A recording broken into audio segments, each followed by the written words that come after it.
I think step one in terms of, you know, getting everything that you want out of life, whether it's your career, whether it's your family, whether it's a relationship, whether it's, you know, friends, is really to become aligned with who you are.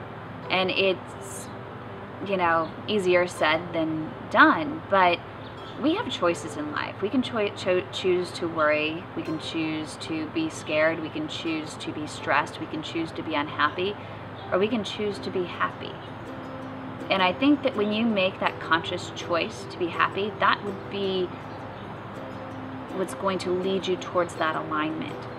Making the choice every single moment of your life to what feels good. Because if you focus on what feels good, you're not worried about this, you're not stressed about that, you don't fear this doesn't make you sad.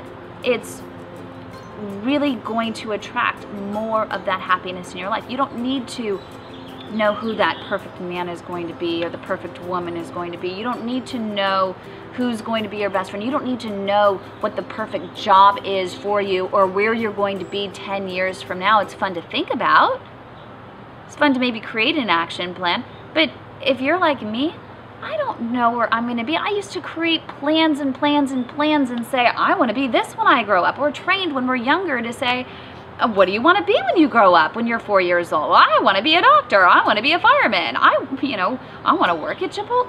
Like, at different stages of your life and what you're most passionate about, it's going to change. But for some reason, it's okay when we're a kid and those things change from day to day. One day you want to be a chef, and the next moment you want to be a fireman. Next time you want to be a broadcaster. Next time you want to get your doctorate in sports medicine. Next time you want to be a lawyer.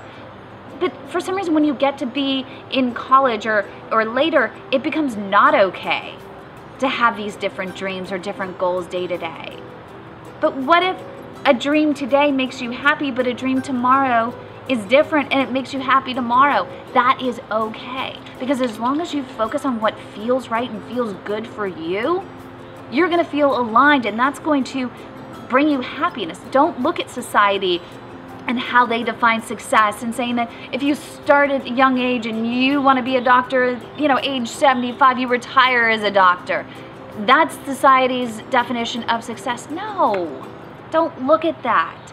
Be aligned with who you are and what makes you happy, and create your own definition of success. And your definition of success, I'm going to tell you this, needs to be defined as, this is what feels good for me.